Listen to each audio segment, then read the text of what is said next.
looking for love that I can't find. 'Cause I've been running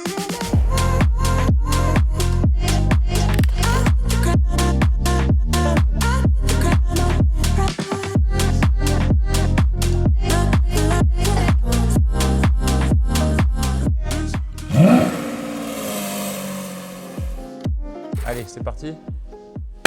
Action. Salut à tous.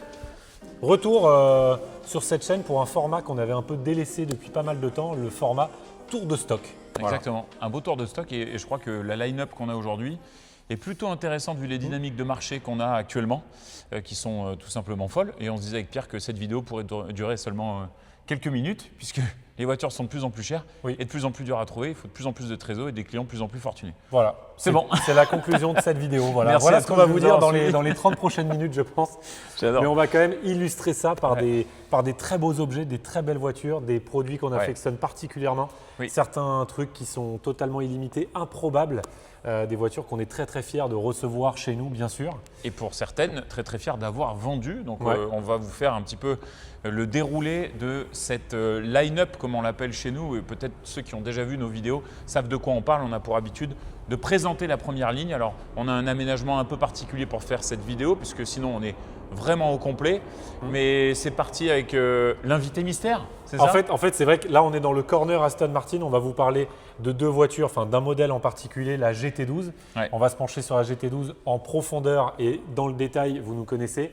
Mais on peut parler un quart de seconde de ce qui se cache sous cette bâche et qu'on ne pourra pas vous montrer malheureusement, encore une fois, à cause des politiques des constructeurs. Non, on ne peut pas, mais les voitures que j'ai eu la grande chance de pouvoir rouler sur 400 km, je dirais, et qui m'a tout simplement bluffé. Et j'ai trouvé que c'était une maestria de la part du constructeur qui n'avait jusque-là, je ne trouve pas sorti d'auto, qui mettait autant une claque par sa faculté à être bonne partout, que ce soit visuellement, que ce soit la conduite, que ce soit dans la performance, que ce soit, enfin bref, dans la maîtrise. Et voilà, on n'en parlera pas plus. En fait, elle est somptueuse, c'est dommage. C'est une voiture qui met Aston Martin véritablement dans la cour, non pas des grands, mais des… c'est écrit dessus. C'est écrit dessus quand même. D'accord. Donc voilà, qui met Aston Martin dans la cour non pas des grands, mais des super grands, des géants de l'automobile, donc face aux supercars de Porsche, de Ferrari, même des micro-marchés comme Pagani ou comme Koenigsegg peuvent être titillés par un produit comme celui-ci. Et je suis d'accord avec ce que dit Pierre, et pour clôturer en plus, elle a été aussi encensée par la presse internationale.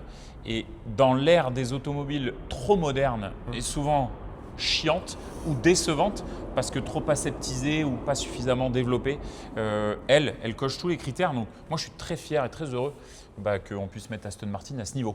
Et passons sur d'autres choses. Mais on ne peut pas vous la montrer. Voilà. Non, voilà. D'ailleurs, devinez, parce qu'on a savamment pas mentionné le modèle. Donc voilà. Mettez dans les commentaires de quel modèle il s'agit. Il est joueur, le Pierre. Et allons donc sur quelque chose qu'on peut largement vous montrer. Et d'ailleurs, on vous rabâche tous les oreilles avec cette GT12, ces deux GT12.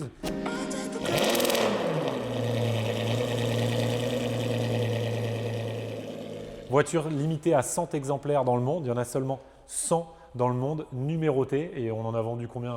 10 ou 11? On en a vendu, je pense, une dizaine, donc à peu près 10% de la prod. Et si on compte les exemplaires qu'on a renouvelés finalement, parce qu'il y en a certains, celle-là par exemple, ça fait genre déjà 2 ou 3 fois qu'on la vend. Effectivement, on gonfle un peu les chiffres. Et pour tous ceux qui ont des GT12, qui en ont vu passer ou qui potentiellement aimeraient en vendre une, franchement, surtout, adressez-vous à nous, parce qu'on n'est pas seulement marchand. Même si Pierre il est aussi de la tête, parce que c'est vrai que c'est pas forcément évident, c'est ça que tu voulais dire? Ce qui est sûr, c'est qu'on peut s'auto-proclamer spécialiste GT12. Je pense qu'en Europe, c'est sûr et certain que c'est nous qui en avons vendu le plus. Et on a posé aussi, entre guillemets, notre trésorerie, j'allais dire autre chose, notre trésorerie sur ces autos, parce qu'il y a peu de gens quand même qui déjà savent ce que cette auto. Donc on va la décrire rapidement, on va vous expliquer pourquoi cette voiture, on y croit, pourquoi on estime qu'elle devrait être beaucoup plus chère. On a déjà rabâché ça sur notre essai, notamment, que vous trouverez en cliquant sur le lien. Ah, j'adore, ça va marcher ça ou pas? En tout cas, cette GT12, c'est un concentré d'ingrédients absolument extraordinaires qui ont fait les années 2000-2010. V12, Atmo, poussé dans ses retranchements, plus de 600 chevaux, boîte simple embrayage robotisé, poussée elle aussi dans ses retranchements, mais aussi de fiabilité et de rapidité. C'est-à-dire que je ne connais aucune boîte Sportshift 3 qui soit jamais tombé en panne Oui, c'est vrai. et qui ait jamais même nécessité un remplacement d'embrayage. Avec- Est-ce que ça ouais, nous c'est est vrai. nous arrivé une seule fois? Non, c'est vrai. Jamais. Jamais. Jamais. Jamais. Euh, On a dû changer une fois l'embrayage d'une V12 Vantage boîte méca, donc les premières, oui. qui avait 90 000 km. Ouais. Et après, tout le monde nous rabâche les oreilles en disant que les Aston Martin, c'est pas fiable, etc. Sachez, je fais une toute petite parenthèse, Ouais. que la marque Aston Martin est celle qui nous coûte le moins cher en SAV dans nos statistiques réelles. Ouais. Voilà. Donc, Exactement, Voilà. il y aurait beaucoup à dire là-dessus et pour s'attarder un peu sur effectivement les Aston, après 2010, c'est ce qu'on dit souvent, ce sont des voitures qui ont vraiment eu une espèce de step-up en termes de fiabilité, vraiment hallucinant. Et ici, on a deux GT12 dans des configurations très différentes, elles font partie donc des 100 exemplaires et effectivement, elles ont toutes leurs spécificités. Celle-ci, par exemple, aura un ensemble carbone rouge burgundy à l'intérieur, à l'extérieur. Elle a environ 7000 km et elle a eu le lift qui a été installé parce que ça n'existait pas avant chez Aston et ça rend la voiture beaucoup plus exploitable. Celle-ci, par exemple, elle aura le toit carbone, le Bangui Olufsen. Donc, elle se combine un peu. Ça, c'est typique de la présentation de l'Aston Martin GT12 à Genève. elle a été présentée à Genève exactement Voilà, dans cette elle a été présentée comme configuration. ça. Elles sont très rares. Et d'ailleurs, celle-ci est très intéressante. Avec le toit carbone et le Bangui Olufsen, honnêtement, c'est peut-être la seule qui a eu ces éléments. Elle n'a pas les jantes avec l'écrou central. Elle a les jantes classiques, mais finalement, je pense qu'en termes d'entretien et de suivi, c'est peut-être un petit peu plus simple. C'est plus facile, ouais. Ouais. Et alors, celle-ci, elle a une config, moi, personnellement, j'adore. C'est un rouge, enfin, c'est un noir qui a des reflets rouges avec tous les éléments carbone spécifiques Bordeaux. L'intérieur, c'est une tuerie. Mais cet intérieur, il est extraordinaire parce que les contreportes, la console centrale, tout est en carbone. C'est une voiture qui est allégée de 150 kg par rapport à une GT12, enfin une V12, pardon, classique. Des appendices aéros et l'ensemble d'une carrosserie Tout est en totalement carbone. spécifique. Totalement. Tout est en carbone. La ligne d'échappement est titane de bout en bout. C'est certainement l'une des sonorités les plus radicales de la production automobile de l'histoire, je pense. C'est d'une Ça fait le bruit d'une violence. voiture des 24 heures du Mans, ni plus Ouais. ni moins. C'est Et hallucinant. c'est fun à rouler en plus parce que c'est compact, c'est assez facile de prise en main, c'est pas surmotorisé, c'est pas non plus trop rigide. C'est vraiment pour moi une voiture qui est faite pour la route ouverte. Ouais. Pour autant, Pour faire des rallyes, voilà, pour faire des rallyes, sorties avec des potes. pour se marrer même en peu de temps. C'est vraiment une auto qui est assez idéale pour ça. Et pour parler du marché de cette voiture, c'est une voiture qui coûte grosso modo entre 380 et 430 000 euros depuis le début. Ça Ouais. n'a jamais décoté, ça n'a jamais bougé, il n'y a jamais eu de fluctuation, contrairement à plein d'autres marques dont on va parler dans les minutes qui viennent. Et ça, techniquement en tout cas, c'est à mettre en face d'une 599 GTO, à peu près la même génération, V12, moteur avant, série limitée. 6 Sauf fois que- moins de voitures. Voilà, 6 fois moins de voitures et ça vaut plus de 2 fois moins cher. Tout ça juste, je pense, grâce à l'aura de Ferrari, tout simplement. C'est la fame de Ferrari Et la marque. qui fait que ça pousse les codes de leur voiture. Ça, c'est vrai, la marque Ferrari n'a pas d'équivalent. Mais malgré tout, Aston Martin, c'est certainement l'une des marques les plus connues de l'automobile, ça c'est sûr, et Ouais, de l'histoire. toutes les marques en général. D'ailleurs, je pense que c'est presque aussi connu que Coca-Cola ou que Ferrari. Mais je ne sais pas, il y a quand même une stagnation de cotes et de marché et de manière totalement injustifiée parce que vous le voyez, on adore cette voiture. On adore cette voiture et pour en terminer, sachez que Aston Martin ne fera Ah et bah. n'a jamais fait un truc aussi débile de son histoire. Ouais. Il y aura, et qu'est-ce qui marque l'automobile en règle générale? C'est tous les produits les plus radicaux. On va le voir parce qu'il n'y a qu'une ligne de voiture radicale. Ça, c'est la plus radicale des Aston jamais produite. Je ne parle pas en termes de performance, je parle en termes de conception globale, d'esthétisme, de sonorité, etc. Il n'y en aura plus et pour autant, ça vaut quasiment le prix neuf parce qu'on en a déjà eu avec facture d'achat à l'appui. Hein. Ouais. C'était facturé 350, 360 000 euros sans avoir les options qu'ont celles-ci. Donc je pense que celles-ci, elles sont quasiment à leur prix neuf. Et c'était facturé en 2016-2017. C'est-à-dire que même si on compte l'inflation et si on compte les nouveaux malus, si on voulait immatriculer ne serait-ce que la même chose aujourd'hui, ça vaudrait 700 000 euros, je pense. Et comme toujours, je suis persuadé qu'on le regrettera parce que là, on est dans une période de stagnation. Ça fait 5 ans que ça stagne. Ouais. Un beau jour, le marché va se réveiller.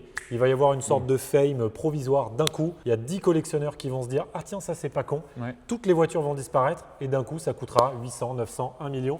Et nous, Silver et moi, comme d'hab, on se dira on On ne les a pas mis de côté. on en a vendu plein, on les a jamais mises de côté et résultat, mais bon, on le dit, Dans le fiac. on le dit tout le temps, nous on est marchands, on est vendeurs, on n'est pas spéculateurs. Ouais. Malheureusement, parce que si on était spéculateur, on aurait mis un paquet de voitures, notamment côté. ça, de côté depuis longtemps.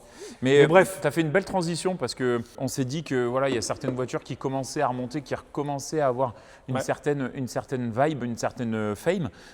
La 91 GT2 RS. et un peu dans cette espèce de moment, puisque effectivement, cette voiture, quand elle est sortie, tout le monde en a parlé parce qu'elle mettait tout le monde d'accord en termes de perf et de radicalité. Mais elle est passée un peu au creux de la vague. Là, ça fait genre 2-3 ans qu'on c'est pareil, ça n'entend plus n'a trop. jamais décoté. Ça coûte le même prix depuis pas mal Ça d'années. n'a pas beaucoup bougé. Alors que c'est en train de devenir l'un des trucs les plus légendaires. En tout cas, le ratio légende-prix est en train de devenir vraiment intéressant parce que beaucoup d'autres choses, notamment des voitures des générations précédentes, ont explosé en cote. Résultat, le ratio, il est en train de devenir vraiment intéressant. Donc, vous le savez, 700 chevaux, roue arrière motrice, boîte PDK, allègement, radicalité. Là, on est en plus en présence d'un exemplaire qui est vraiment incroyable parce que bleu Miami avec le pack Vézard, l'Inter Alcantara rouge typique des GT2RS. C'était déjà le cas sur les 97 GT2RS. Et elle a le lift, elle a en fait toutes les bonnes options. Et franchement, c'est vrai que déjà, c'est super sexy à voir. Et les Porsche en couleur spéciale, en tout cas plus rares, ça se valorise. Mais alors, sur les 97 ou les Carrara GT, mais c'est hallucinant les écarts de tarifs qu'il peut y avoir pour une couleur. C'est en train de devenir fou, notamment aux États-Unis. Alors, États-Unis et Canada, toute l'Amérique, en gros, est en train de s'exciter complètement sur le marché Porsche. Et qui plus est, le marché Porsche avec PTS. C'est complètement dingue. Une GT2 RS comme ça aux États-Unis, ça vaut 200, 300, 400 000 $ de plus, juste parce que c'est une couleur PTS. C'est impressionnant. Donc voilà, voiture qu'on affectionne particulièrement. Auto très attachante. Alors que vous le savez, on n'est pas des grands fans de Porsche parce qu'on déplore le tournant que Porsche a pris depuis quelques années de devenir une marque plutôt premium avec beaucoup de 4x4, beaucoup d'électriques, beaucoup de voitures de plus en plus insipides malheureusement. Mais fort heureusement, de temps en temps, ils continuent à faire un truc vraiment dans leur ADN initial, ultra radical. Ils dégoupillent un peu. Mais comme et ça se vend bien. C'est quand et ça se vend bien. Tout comme la 92 GT3 RS. Ça, c'est un peu plus légendaire parce qu'un peu plus ancien. Mais une 92 GT3 RS, on peut les féliciter d'avoir fait un truc aussi radical, d'être allé au bout du concept. Après, malheureusement, ils en ont fait trop. Effectivement. 92 GT3 RS, j'ai ouï dire qu'ils en aient produit 18 000. Donc c'est quand même un truc de malade. Alors que là, on n'est pas du tout dans ce cas de figure. Et ce qui est intéressant, c'est que aussi la génération change. Pierre et moi, nous vieillissons. Et les jeunes générations, quand je dis les jeunes, c'est parce qu'on a un très bon pote pilote qui en a acheté une. Elle a fasciné les jeunes qui ont aujourd'hui entre 20 et 25, 20, 30 ans. Je pense que cette voiture, elle a un très bon avenir long terme aussi. Les gamins qui avaient 15 ans quand c'est sorti, oui, c'est sûr que quand ils vont commencer à gagner de l'argent, ah non, mais ça là, ils vont péter un plomb là-dessus. Ça a une dégaine et puis ça marche. Enfin bref. Bon, quitte à péter un plomb, autant passer sur la légende ultime de chez Porsche.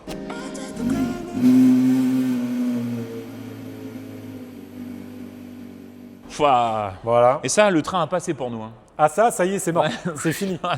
C'est sous le Blair là, c'est fini. Ce qu'il faut savoir, c'est que des Carrara GT, on a commencé à en vendre nous en 2019. En 2019, ça valait 700 000 € à peu près. Et déjà en 2019, avec Silver, on se disait 700 000 €. Alors nous, on venait de commencer, on n'avait pas d'argent, on mettait tout dans la trésorerie et voilà. D'ailleurs, on n'a toujours pas vraiment d'argent, mais voilà. C'est bien de le dire. Tout est toujours dans la trésorerie. Et tout ça pour dire que déjà en 2019, on se disait ça. Si on avait un peu d'argent de côté, on se mettrait ça au chaud. Déjà, parce qu'on adore ça, c'est l'une de nos voitures préférées, si ce n'est la préférée. Mais en plus, parce qu'on était convaincus qu'à un moment donné, ça allait devenir complètement fou, la cote de ces voitures. Et là, ça y est, on est dans le moment où c'est devenu complètement barge. En quelques mois, voire quelques semaines. Non, mais il s'est passé un truc entre Rétromobile, où déjà les autos avaient un peu remonté, parce qu'à un moment, elles avaient stagné aux alentours de 1 million d'euros, 1,1 million. Déjà, Rétromobile, c'était passé à 1,3, 1,4. Et puis alors, en quelques mois après Rétromobile, il y a eu une flambée totale des tarifs. Mais finalement, moi, ça me fait quelque part du bien de me dire qu'une Carrara GT aujourd'hui, ça vaut le prix à peu près d'une F40. Alors, c'est moins cher toujours parce que c'est plus moderne comme mythe. Mais pour moi, c'est vraiment deux autos totalement statutaires des deux plus grandes marques automobiles aujourd'hui, c'est-à-dire Ferrari, F40 généralement parce que c'est le mythe et la légende des années 80-90. La production est à peu près équivalente. La production est équivalente et la Carrara GT étant sortie plus tard, elle va prendre le train, mais alors sans aucun doute. Et ça va encore continuer à monter parce que absolument toutes les générations de l'automobile sont fascinées par cette auto pour toutes les raisons qu'on a déjà évoquées lors de notre vidéo que je vous invite à regarder. C'est cette vidéo vraiment fabuleuse sur tout 3 Carrara GT. Sur la Carrara GT. Tout est dit et franchement, je vous invite à regarder. Alors effectivement, là on est en exemplaire d'ailleurs qui participait à cette journée. Qui a 20 000 km, qui est rouge indien avec volant carbone, le levier qui est également en carbone lui aussi. Cette auto, elle a été vendue à un collectionneur lui aussi qui vient au Canada. Vendue, elle vient d'être vendue et cette auto, nous l'avons vendue plusieurs fois sur ces Évidemment, il y a des choses à vérifier sur les cars AGT. Il y a les campagnes de rappel. Il y a beaucoup de choses qui ont été faites sur cette auto et on les connaît par cœur parce que si on est spécialiste de vente GT12, on pourrait aussi dire qu'on est spécialiste de vente cars AGT parce que je crois que sur notre année fiscale, on a vendu 5 ou 6 cars AGT cette année. C'est vrai. Donc, c'est quand même solide. On commence à bien connaître ces voitures, on connaît les bons intervenants, on sait où les réviser, on sait ce qu'il faut vérifier. Et ce qui est dommage, alors à la fois ça nous donne raison, cette espèce de gros effet de marché, mais ce qui est dommage c'est qu'effectivement de plus en plus quand il y a ces effets de marché, ces voitures disparaissent du marché et surtout vont dans des collections. Elles partent loin de France la plupart du temps. Ouais. Elles vont dans des collections de gens qui sont à la fois passionnés, à la fois très investisseurs, spéculateurs. Ouais. Et c'est un peu le cas. Alors, on ne va pas blâmer la démarche de ce client. C'est un client qui nous fait confiance depuis plusieurs années, qui nous achète des très belles voitures. Qui ne vient même pas les récupérer. Qui ne vient même pas les récupérer parce que c'est un Canadien et les voitures restent ici, tout simplement. Ouais. Et puis, au bout de 6 mois, 1 an, 2 ans, 3 ans, il nous dit « Bon, maintenant, c'est le moment de la vendre » et on la vend. Et bon, tant mieux pour nous, ça nous fait vivre, ça fait tourner le stock et en plus, on profite des voitures qui restent là. Il est vraiment passionné ce mec-là, mais c'est sûr qu'il varie ses investissements parce que la bourse est fluctuante, la situation internationale est compliquée et il y a des produits d'exception qui sont considérés aujourd'hui un peu comme de l'art, comme des assets financiers et effectivement, ils multiplient leur portefeuille. Et je dirais que… En fait, il y a toutes les raisons. C'est un peu comme un tableau.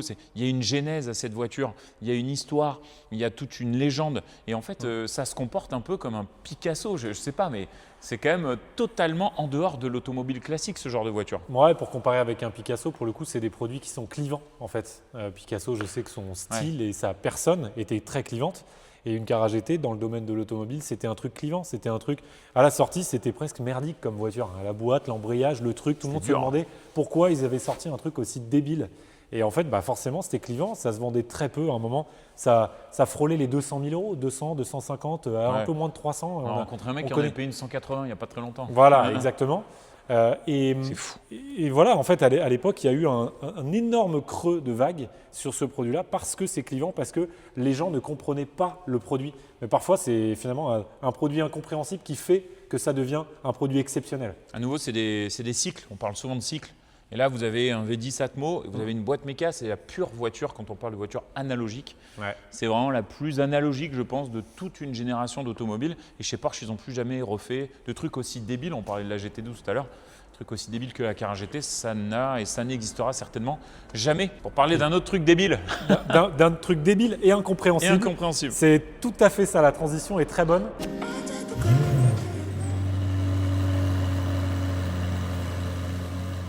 J'avoue que la Senna, elle a été maltraitée par son design au début, mais totalement. Tout le monde, lui a chié à la gueule. Ouais, c'est le même délire qu'une J'aime car pas parler AGT mal comme ça, mais c'est vraiment, on la déteste. Elle est moche, elle est biscornue, il y a des appendices aéros partout. Ouais. Et en fait, quand il y a une idée dans la tête d'un ingénieur, il y a peu importe, en fait, il y a un jusqu'au boutisme. Que ce soit sur la car AGT, c'était jusqu'au boutiste. Sur la Senna, en portant un nom pareil, avec un patrimoine comme ça, chez McLaren, ils ont été jusqu'au boutiste. Et en fait, c'est ce qui fait l'ADN de ces voitures mythiques. Donc là, on dit qu'elle est moche, on dit qu'elle est truc et tout. Aujourd'hui déjà, attention, le ton a changé sur la Senna. Ouais, c'est sûr. Et puis, quand on voit que c'est 500 exemplaires seulement, que c'est un V8 biturbo sans aucune assistance, hybridation, et que c'est une auto qui est simplement dédiée, comme aucune autre jusque-là chez McLaren en tout cas, à la perf pure, sans compromis. C'est, je pense, une œuvre qui, à mon avis, a un très fort potentiel à l'avenir. Voilà. Encore une fois, tu dis œuvre, c'est comme avec la car AGT, c'est un truc qu'il faut comprendre. Ça me fait penser à de l'art abstrait.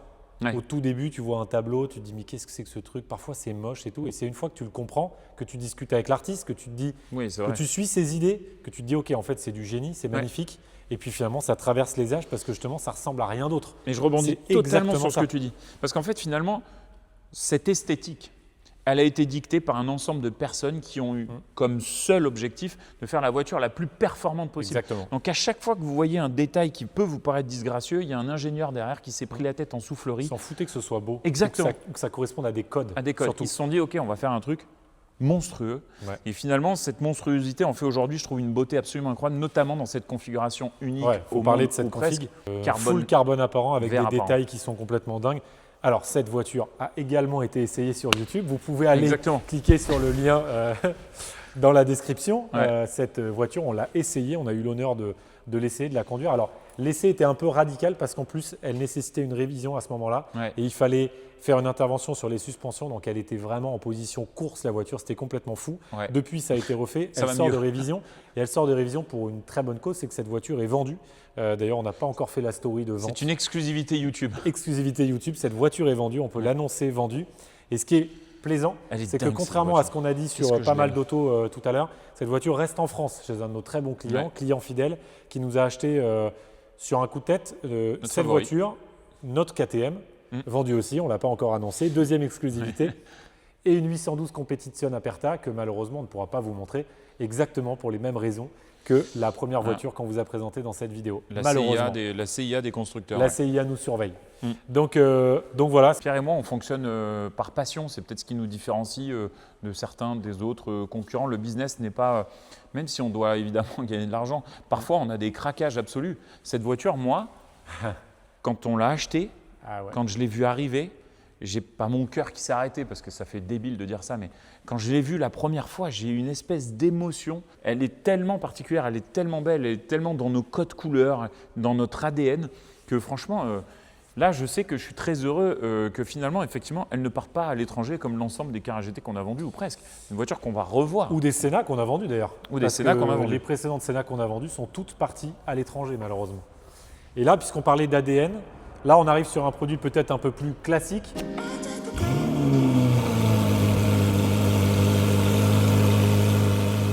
C'est une Pista Spider Plus produit. 488, la version radicale de la 488, donc en Spider, en version découvrable. Et celle-ci est dans une configuration très spécifique, certainement unique, c'est une configuration atelier. Cette voiture, on l'avait achetée, c'est une deuxième main, mais on l'avait achetée à la première main à un client de Lyon qui configure toujours ses voitures, config atelier, il fait en sorte qu'elles soient uniques, voilà, le plus unique possible. Et il y a plein de choses à dire sur les Pistas. Déjà, encore une fois, le marché des Pistas, de toutes les séries spéciales Ferrari, a explosé ces derniers temps, sur les spéciales aussi évidemment.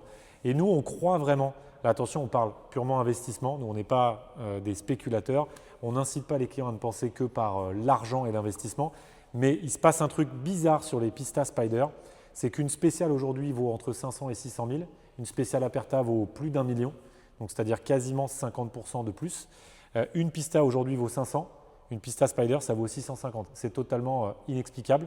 Alors Pista Spider est un peu plus rare que moins rare que la spéciale voilà. Aperta, mais bon, franchement C'est vrai qu'elle a été tellement beau. Elle a été plus produite, mais néanmoins, c'est vrai que le ratio de différence de prix entre le coupé et la version Spider n'est pas explicable. Et je trouve qu'il n'est pas assez important, ça c'est sûr. Après, en dehors de ça, il y a assez peu de clients Ferrari qui font de la piste. Aujourd'hui, la Pista, c'était pour faire de la piste, sauf que personne n'en fait ou presque. Et du coup, je trouve que ça a d'autant plus de sens, comme on le dit souvent, pour des autos qui finalement servent à de la plaisance, à sortir le week-end, le dimanche, aller faire un rallye, que d'avoir un Spider. Et pour le coup, dans cette configuration, bon, bah, elle est magnifique, mais c'est vrai qu'en plus, en termes d'expérience, la Pista Spider, c'est mieux parce que la Pista normale, on la trouve parfois un petit peu trop aseptisée. Un peu trop sage. Même si le moteur est extraordinaire, la boîte aussi. Mais là, au moins, ça vit plus, il y a plus de bruit. C'est quand même en ligne somptueux, il faut le dire. Cette voiture, cette berlinette, franchement, c'est une claque à chaque fois qu'on la voit. La manière dont elle est posée, elle est large, elle est esthétique, elle est classe. Elle a tout pour elle, franchement. D'ailleurs, pour rejoindre ce que tu dis, de moins en moins de clients font de la piste avec les voitures qu'on leur vend. Si ce n'est les clients, aussi, les Porschistes sur des GT3, des GT4 RS ou des choses comme ça. Mais effectivement, du fait des prix, du fait de l'explosion des prix des produits qu'on vend, les clients les utilisent davantage pour de la plaisance, des rallyes. Il y a de plus en plus d'ailleurs de sociétés qui se créent d'organisations de rallyes et d'événements automobiles. Et résultat, d'ailleurs on en fait partie avec Driver Society, avec Victor Jabouille. Et résultat, je trouve que ça a de plus en plus d'intérêt de rouler dans une voiture radicale, décapotable. Alors que pourtant, à l'époque, moi je me souviens, les essais sport auto ou à la télé, ils disaient qu'est-ce que c'est que cette histoire. Par exemple, quand ils ont sorti la 16e, je me souviens de l'essai de Laurent Chevalier, qui disait que c'était certainement l'une des caisses les plus kiffantes qu'il ait roulées, mais en même temps, celle qui avait le moins de sens. Parce qu'une version radicale décapotable Donc Mais avec c'est- un système de capote électrique qui rajoute du poids, etc., c'était un un peu contresens. débile. Ouais. C'était un contresens, effectivement. Mais aujourd'hui, ça prend tout son sens du fait des codes de ces voitures. Ouais, parce que en fait, que vous preniez une 296 spéciale ou la prochaine 92 GT2 RS, parce que la GT3 a priori, ils ont du mal à la sortir. En fait, Ouais. aujourd'hui, avec les malus, avec les configurations et les options, on arrive à des autos qui sont à 500 000 euros. Ouais. Et 500 000 euros pour faire du circuit, c'est sûr qu'il ne faut pas se prendre un mur, il faut éviter de faire les céramiques et Ouais. enfin bref, ça commence à faire lourd. Ça devient de plus en plus risqué quand même. C'est costaud, donc il faut avoir un beau portefeuille, il ne faut pas trop se poser de questions. Et il y en a qui le font, et d'ailleurs on les adore, c'est les têtes brûlées, c'est les pétrolheads. Mais le kidam, entre guillemets, qui déjà peut s'offrir une auto comme ça, il n'ose pas trop y aller, et on le comprend quand même. On va passer avec une autre auto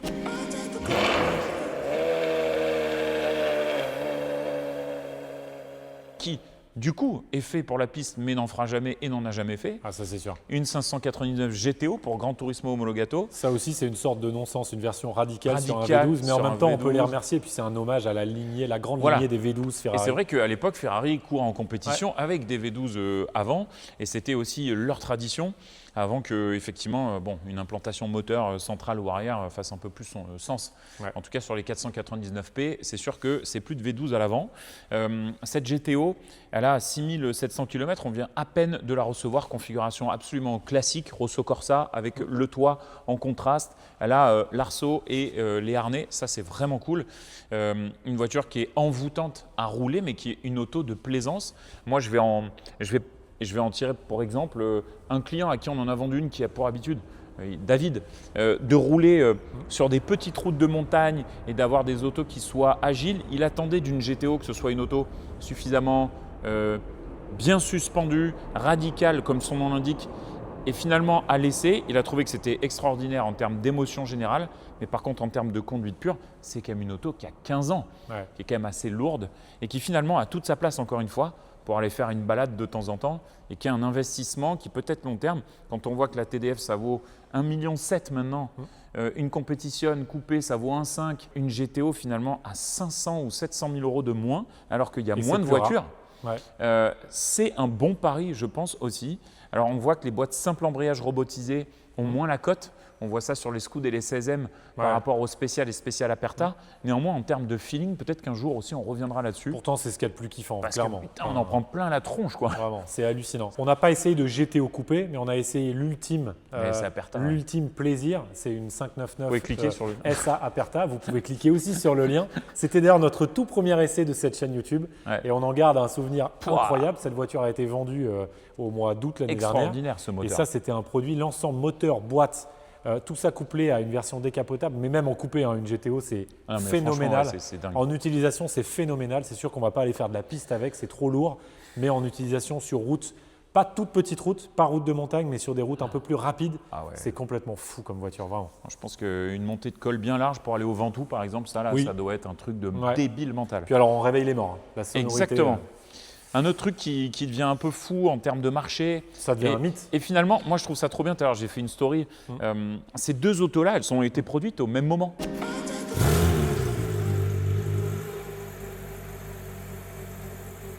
Et elles ont un nombre d'exemplaires qui est totalement équivalent. Ah ouais, Donc c'est vrai. 599 Et et 600. ici 600. Ouais, c'est vrai. C'est des autos qui sont des mêmes années à l'époque où en fait vendre des séries radicales était ouvert à beaucoup plus de monde. Il y avait moins besoin de passer par un CRM complètement débile où on vous fait acheter des voitures que vous ne voulez pas pour pouvoir acquérir ça parce que finalement le marché n'était pas fou du tout. Quand on achetait une auto comme ça, on perdait de l'argent. Et ces deux autos-là font exactement partie de ces cas de figure et aujourd'hui elles remontent totalement en force. C'est un peu des icônes de leur temps. Là, on a le dernier moteur Metzger poussé à 500 chevaux avec à nouveau un châssis retravaillé, une radicalité qui est poussée en avant. Et encore une fois, plus les autos sont radicales, plus elles sont dingues et en série limitée, et plus en fait elles sont appréciées avec les années qui s'écoulent. Et Là, on va la nommer, parce qu'en fait, on la montre, on en parle, mais c'est la GT3 RS, 997 GT3 RS 4 litres. Donc, comme le disait, c'est l'ultime, et comme le disait Silver, c'est l'ultime itération du moteur Metzger qui a duré des décennies chez et de la Porsche. 97. Donc 4 litres, voilà, ça a été poussé presque un peu trop parce Ouais. que cette voiture est réputée très fragile. Son moteur casse énormément. D'ailleurs, cette voiture en question, qui n'est pas à vendre, elle a déjà été vendue et d'ailleurs, elle est ici en gardiennage en quelque Exact. sorte. Cette Elle a voiture, quand on l'a 5000 achetée la bornes. première fois, elle avait quoi, même pas 2000 km. Même pas 2000 et le moteur était dans le sac. Et quand j'ai dû la racheter moteur au venait client, de casser. Ouais, on a dû s'occuper en fait de réparer parce que ça n'avait pas été un remplacement. Le moteur n'était pas trop endommagé. Ils ont pu garder son numéro et son numéro d'origine. Mais il y a eu effectivement un énorme boulot. On peut remercier d'ailleurs le centre Porsche Manté.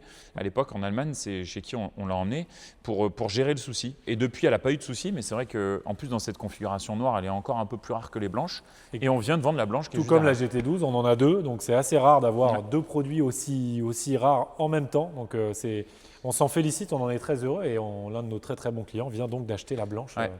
Et encore une fois, il y a eu des effets de levier et de marché qui ne sont pas terminés parce qu'il y a un amour des Américains entre autres, mais je pense que de l'ensemble de la clientèle aussi qui a changé, grandi avec ces autos aussi et qui aujourd'hui s'y intéressent. Et on est passé à des voitures qui valent presque 600 000 € pour certaines et qui, effectivement, je pense, sur le long terme, montreront encore, parce que quand on voit que certaines 93 GT ou certaines Porsche un peu spécifiques peuvent dépasser le million d'euros, ça, pour le coup, c'est vraiment iconique. Moi, je la compare un peu en termes de mythe. C'est un peu la 2 litres 7 RS moderne. La 2 litres 7 RS Club Sport version radicale, parce qu'il y avait aussi une Touring. Alors, la 2 litres 7 RS, c'est moins rare, parce qu'il y a environ 1500 exemplaires. Mais ça, c'est plus rare, plus moderne, donc un peu plus dans notre ADN. Ouais, c'est quand même un petit peu mieux à rouler. Hein. Ah oui, c'est beaucoup plus sympa à rouler d'ailleurs. Et on va quand même parler d'une Lamborghini.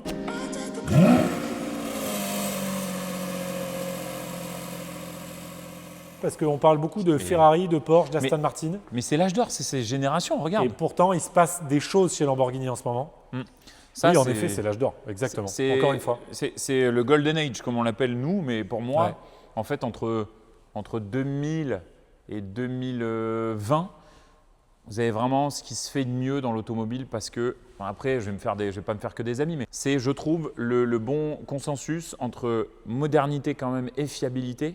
Donc, on n'est pas trop embêté, il n'y a pas trop de problèmes, pas trop d'électronique, pas trop d'assistance, pas d'hybridation. Ah oui. On n'est pas envahi, on est connecté, il y a quand même suffisamment de puissance pour s'amuser, il n'y en a pas trop non plus pour ne pas se faire déborder. Je trouve que vraiment il y a une sorte de mélange qui est exceptionnel. Encore une fois, une boîte robotisée simple embrayage. En fait, aujourd'hui, ce qui fonctionne, ce qui est recherché, c'est les voitures qui pètent la gueule au conducteur. Exactement, mais les gens, c'est ce qu'ils veulent. Ils veulent en prendre plein la gueule. Et c'est pour ça qu'une GT12, ça devrait valoir encore plus cher. Et ça, une SV Roadster, pour en prendre plein sa gueule, déjà visuellement, c'est toujours aussi stratosphérique. Aussi clivant. Il y a 500 voitures seulement. Un V12 Atmo, une boîte simple embrayage robotisée. Et ce qui est marrant pour la petite histoire, c'est que le client qui nous a acheté cette auto avait eu une Lambo déjà à l'époque, c'était une Gallardo performante. Non, une Superleggera. Et qui était exactement dans le même thème couleur. Donc voilà, on le salue, il nous a acheté le rêve qu'il avait toujours eu depuis longtemps. Et exactement. Il vient de le finaliser. C'est des amis, il est venu signer ça avec son fils qui est un de nos très très bons amis et c'était un bon moment. L'aboutissement d'un rêve après avoir vendu une partie de sa boîte, c'est souvent le cas avec nos clients. Et ce qui se passe en ce moment sur le marché, sur les Lamborghini, c'est encore une fois, c'est tiré vers le haut par le marché américain.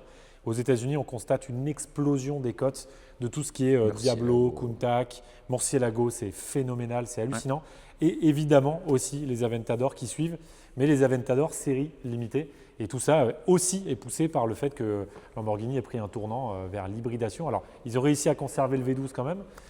Voilà, une Revuelto, pour en avoir roulé une avec valve ouverte, c'est phénoménal, c'est génial. Vraiment, ils ont réussi à faire un truc super. Mais l'hybridation fait peur à beaucoup de clients et d'ailleurs, nous fait peur à nous aussi. Donc, et puis ça se constate aussi sur les marchés parce que tout ce qui est hybride a des côtés. Ah mais évidemment. En de très grande largeur. Et donc effectivement, aujourd'hui, moi, c'est marrant parce que nous, on parle beaucoup à des gens qui sont passionnés. Donc vous qui nous suivez sur YouTube, vous avez l'habitude de parler de marché automobile. Mais vous parlez à quelqu'un qui achète son Scénic ou qui achète, je ne sais pas moi, son Tiguan, qui achète, j'en sais rien moi, une voiture classique. Une série 3, une un série X3, 3, des produits premium. Le gars, il va payer 60 000 € sa voiture et 2 ans plus tard, il va la vendre 30 000. Il aura perdu 30 000 €. Quand vous achetez des autos comme ça spécifiques, en série limitée, vous dépensez beaucoup plus. Il faut pouvoir le faire, bien d'accord. Mais une fois que vous l'avez acheté, votre risque de décote, il est ridicule. Il est à la même hauteur qu'un mec qui a acheté une voiture à 70 000 €. Donc c'est quand même hallucinant ce qui passe en termes de plaisir, d'investissement financier, de satisfaction de réaliser un rêve et de risque. Le risque sur la lignée des voitures qu'on vient de vous faire, il est pour moi à zéro. Il est à zéro. Il n'y a pas de risque. Là, tout ce dont on vient de parler, c'est vraiment zéro. Il n'y a que du kiff. Et en fait, il faut acheter les bonnes autos avec les bonnes personnes. Mais à partir du moment où vous avez fait ça, quand même, franchement, mais vous pouvez vous régaler, quoi.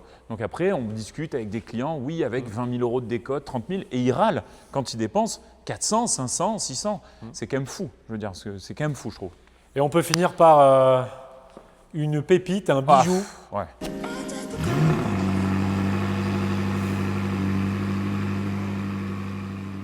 Et alors, tu disais tout à l'heure que quand la Senna est arrivée, ton cœur s'est arrêté. Moi, j'ai ressenti la même chose la première fois qu'on a acheté cette voiture. Je me souviens, elle était arrivée super tard. Il y avait un soleil couchant là sur le côté du bâtiment. Ouais. J'avais fait des vidéos, des stories. Je pense que j'avais fait 30 minutes de stories. C'est pareil, il faudrait la garder, il faudrait l'acheter pour nous. Enfin, une voiture qui est unique au monde. La 675 LT, c'est l'un de nos best-sellers. C'est l'un de nos coups de cœur, l'une des voitures qu'on adore le plus. On dit à peu près la même chose que sur une GT12 depuis des années. Et depuis des années, le marché ne nous écoute pas. Mais la 675 LT, il y a 500 voitures en coupé, 500 voitures en Spider. Ils ont fait une série spéciale sur des Spider de 25 modèles avec du carbone apparent. Elles sont soit carbone mat, soit carbone brillant. Alors en carbone mat, on en avait vu une fois nous à Vienne, tu te souviens? C'est violent, mais c'est pas… C'est violent, mais franchement, c'est pas très beau. On dirait un Playmobil, on dirait un truc en plastique. Ouais. En carbone brillant, c'est plus joli. Mais bon, ça reste noir, gris, c'est un peu tristoun. Et bref, il y a un client, Blue Pearl métallique. Il y a un client qui est un génie, qu'on ne connaît pas, qui l'a commandé unique au monde. Il n'a pas eu le droit d'avoir l'une des 25. Il s'est dit, OK, c'est pas grave, moi je vais chez MSO, McLaren Special Opération. J'en prends une et je la fais Candy Blue Pearl métallique, comme vient de le dire Silver. Donc c'est carbone apparent bleu, vernis bleu, mais dans le vernis, il y a des perles, des paillettes de toutes les tailles. Elles sont énormes. Elles sont On dirait énormes. une sorte de galaxie partout. Ouais. C'est complètement dingue cette voiture. Vraiment, c'est une trouvaille. Elle est unique au monde.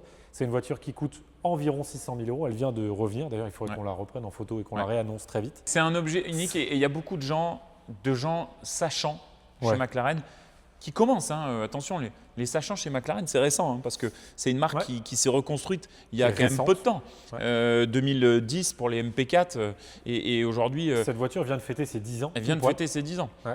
Donc finalement, c'est pareil, ça va prendre un peu de temps. Mais tous ceux qui ont mis le cul dedans, tous ceux qui se sont intéressés un peu aux essais, tout le monde pourra vous dire que le toucher de route d'une 675, que le feeling qu'on a en termes de conduite, de précision de direction et de remontée d'information est peut-être l'un des meilleurs qui ait jamais été fait. Et ça fait encore partie de l'âge d'or de l'automobile, on estime, parce qu'effectivement, V8, biturbo, pas d'hybridation, une voiture qui a été pensée avec une idée précise, c'était vraiment de remonter un maximum d'infos, d'être plaisante le plus possible. Donc effectivement, radical. Voilà, il y a un rayon de braquage qui est faible, un lift qui est lent. Et tout le reste est extraordinaire. Moi, ça fait vraiment partie de mes voitures préférées, ça le fera toujours. Moi aussi. Et je me dis que ça, franchement, acheter, ne serait-ce qu'à observer, à regarder, ce travail est digne de Pagani généralement. C'est fabuleux et c'est tellement sous-coté parce que vous auriez ça chez Ferrari que ça vaudrait 1 600 000 ou 1 700 000 euros en spécial Aperta. En fait, c'était la 675, c'était la concurrente de la spéciale. Ouais. Une spéciale coupée, on le disait tout à l'heure, ça vaut entre 5 et 600 aujourd'hui en fonction de la config. Elle est peut-être coupée, quoi. Voilà, les moins chers vont être entre 450 et 500, mais voilà, une 675 coupée aujourd'hui, ça se vend péniblement 250 000 euros. En coupé, ouais. C'est en coupé. En Spider, ça se vend entre 300 et 340 pour les plus belles.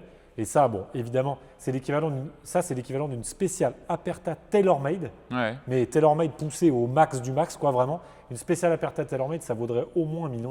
Non, mais en plus, ce qui est fou, c'est qu'au-delà de ce que vient de dire Pierre, avec le même nombre de voitures. Quand vous achetiez une spéciale Aperta, vous la payiez 350 000 euros à l'époque chez Ferrari, je pense, neuve. Ouais. Ça, le mec configuré neuf, ça coûtait 600 000 euros. Exactement. Donc aujourd'hui, elle est à son prix de vente. Ouais. Ça ne prend pas en cause ni l'inflation, ni la rareté, ni rien du tout. C'est une histoire de marque, ce n'est pas une histoire de produit. Si vous considérez les produits et moins la marque, si vous considérez vraiment le fait d'acquérir quelque chose de totalement particulier, unique, peu importe en fait sa cote ou son investissement, si vous êtes vraiment passionné, fou, ça franchement, mais vous ne pouvez pas passer à côté. Si vous pouvez le faire, nous avec Pierre, on aimerait le faire. On a d'autres investissements, on a d'autres trucs en cours qui malheureusement nous cassent un peu les pieds. Mais ça, c'est une dinguerie. Bon, alors on a fini sur l'un de nos coups de cœur, une voiture qu'on a vendue 2 fois pour l'instant. Là, elle est à vendre pour la 3e fois. Ouais.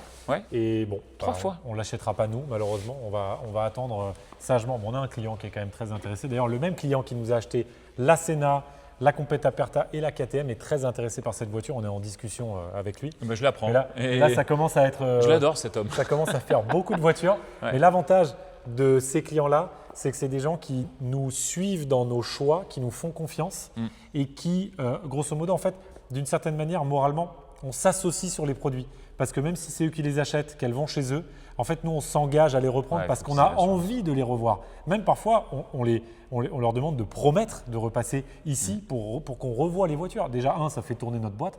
Et deuxièmement, nous, c'est des voitures qu'on a envie de garder dans notre giron. Ça nous fait trop mal quand des voitures qu'on a difficilement sourcées, qu'on aime avec amour, disparaissent ou partent vers des clients qu'on ne connaît pas. Ouais, c'est donc voilà notre façon de voir les choses. Voilà cette petite analyse de stock. Alors, il y a pas mal d'autres voitures dont on aurait pu parler, mais bon, là, la vidéo doit commencer à être déjà très très longue. Oui, et puis on a fait en one shot. Le Jordan, il a un gros brin. Là, il a des crampes dans les deux bras. Il nous a dit au début, on va faire des pauses toutes les 4 voitures. On a enchaîné toute la ligne sans faire rire. Exactement. Donc, impeccable. Bravo, merci de nous suivre. Merci de votre attention sur ce vlog. Vraiment, restez connectés parce qu'on va vous emmener dans… on vient de valider quelque chose d'assez extraordinaire. Tout simplement, la plus grosse vente de l'histoire de Moteur Essence vient de tomber aujourd'hui même. On va être ravis de partager. Finalement, maintenant, ça devient un peu notre truc aussi. On va en parler un peu. On va faire un petit vlog là-dessus. Voilà, venez avec nous, vivre un peu ces moments de folie. Et il va y en avoir beaucoup là au cours de l'été, croyez-moi. Le planning est chargé. Donc, restez connectés. Merci pour votre passion, votre fidélité. Et puis, merci à tous. Abonnez-vous. À très vite. Ciao.